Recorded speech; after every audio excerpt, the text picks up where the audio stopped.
Okay, so basically I just want to give you guys kind of a sound reference from the two Cat half-inch impact pneumatic impact guns I have.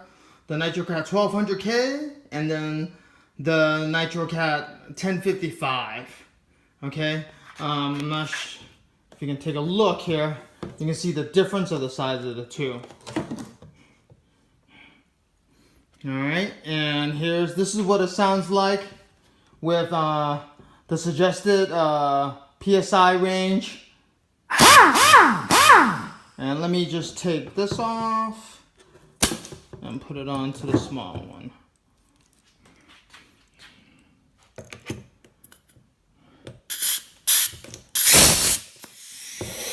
Whoops, there's some leak here. I think it's coming out from right over here. That's really weird. Okay. Both of them are really, really quiet.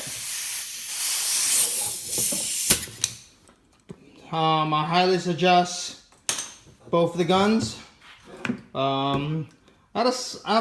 Too bad I don't have the snap-on with me, so I can give you a reference of what it sounds like with the muffler on and without the muffler. I have an older snap-on gun, so it's going to be a little bit different.